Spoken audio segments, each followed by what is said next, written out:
자, 1번 문제 아주 중요한 기본적인 문제인데 이 기본적인 해법을 잘 이해하면 전도에 굉장히 심화된 문제들도 풀 수 있게 될 겁니다. 자, 1번에서 문제를 파악해 보니까 T1이라고 하는 시점이 주어져 있고 이것은 전체 시간. 흥분의 전도 속도는 A보다 B에서 더 빠르다라고 했어. 그런데 그림에서 보면 여기는 축삭돌기의 두께가 B에서 더 굵다는 것을 볼 수 있는데 축삭돌기의 지름이 클수록 속도는 더 전도 속도는 빨라지게 돼요. 이것은 저항과 관련되어 있기 때문에 저항이 작은 B에서 속도가 빠르다 이렇게 보면 됩니다.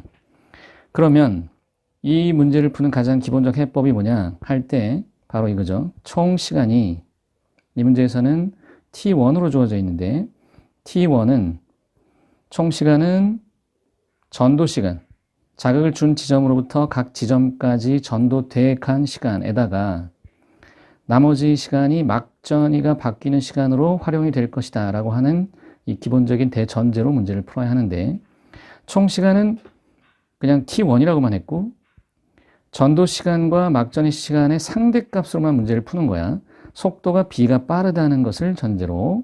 자, 그러면 이 표를 볼 때 가장 중요한 값이 누구겠는가를 생각하는 게 이제 첫 번째 포인트다. 표에서 가장 특징적인 값은 바로 이 마이너스 80이지. 이 마이너스 80을 먼저 발견해야 되는데 이유는 막전이 그래프상에서 자, 마이너스 80이 여기인데 지금 다른 어떤 6개의 값 중에 다른 어떤 값들보다 마이너스 80이 가장 막전이가 많이 변했다는 걸 알 수 있기 때문에 그럼 그건 뭘 의미하냐면 상대적으로 막전이가 커지면 전도 시간은 짧다는 얘기야. 따라서 마이너스 80을 갖게 되는 이 지점은 자극을 준 지점에서 가장 어떻다? 가깝다. 따라서 이 지점이 Q1이 돼야 한다는 거야. 오케이. 그 다음에 또 하나 특징적인 값이 여기 있는 30, 플러스 30인데 플러스 30은 그래프상에서 유일한 값이야. 그런데 밑에 있는 마이너스 44와 비교를 해야 된다. 마이너스 44, B의 마이너스 44는 두 군데일 수 있는데 하나는 탈분극의 지점이고 또 하나는 재분극의 지점이 된다고. 그런데 속도를 보면 B가 더 빨라. 자, A보다 속도가 더 빠른 B는 동일한 지점까지 가는데 걸리는 시간이 어떻게 되냐면 작아져. 그렇겠지. 그러면 막전의 시간은 당연히 증가할 수 있어. 그럼 어떻게 되는 거냐면 플러스 30인 A 값보다 1A 값보다 더 많이 변할 수 있기 때문에 결국 마이너스 44는 무슨 값이냐면 탈이 아니라 재분극 값이 돼야 한다는 걸 알 수 있는 거야.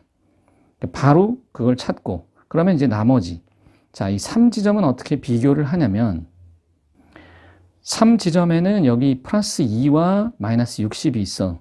그때 요 플러스 2 값이 이 그래프상에 더 위쪽에 있다는 걸 기억해. 더 위쪽에 있다. 플러스 2 값이 마이너스 60보다 더 위에 있다. 그러면 위를 기준으로 아래 값을 비교하면 돼. 마이너스 60을 찾으면 이 둘 중에 하나야. 여기 아니면 여기야. 이때 둘 중에 하나를 각각 탈분극의 마이너스 60, 재분극의 마이너스 60이라고 얘기하면 돼. 그러면 마이너스 60은 이 3의 A 값의 마이너스 60은 탈의 마이너스 60이야, J의 마이너스 60이야를 생각하는 거야. 그때 속도가 더 느린 A는 분명히 이 위에 있는 플러스 2 값보다, 즉 B의 값들보다, 막전이보다 덜 변해야 한다는 걸 알 수 있어. 같은 점에서 뭐가 지금 더 작아진 거냐면, 커진 거냐면 전도 시간이 A가 속도가 느린 관계로 더 길어지고 막전이 변화식은 상대적으로 더 내려가기 때문이야. 따라서 마이너스 60의 3A 값은 탈분극의 마이너스 60인 것을 알 수 있다는 거지.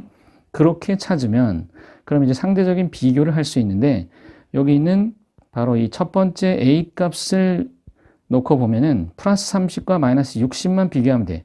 왜냐면 2는 이미 가장 앞선 지점인 걸 알 수 있고 플러스 30과 마이너스 60을 비교할 때 플러스 30은 꼭대기, 마이너스 60은 제일 앞부분 탈분극이야. 그러면 가장 많이 변한 게 2지점, 그 다음에 변한 게 1지점, 그 다음에 가장 적게 변한 게 3지점임을 알 수 있다. 따라서 순서가 2, 1, 3 순서로 나타나야 한다는 거야.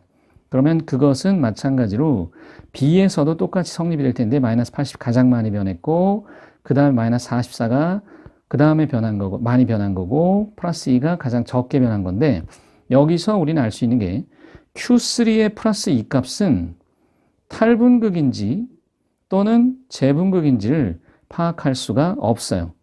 왜냐하면 둘 중에 어느 시점도 가능하기 때문이죠.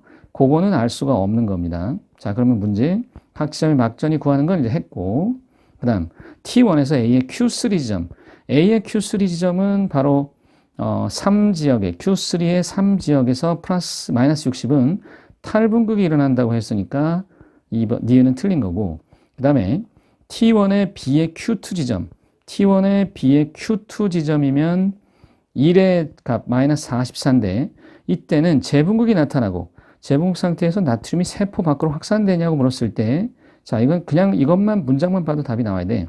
나트륨이 세포 밖으로 확산되는 일은 어떤 경우에도 발생할 수 없다.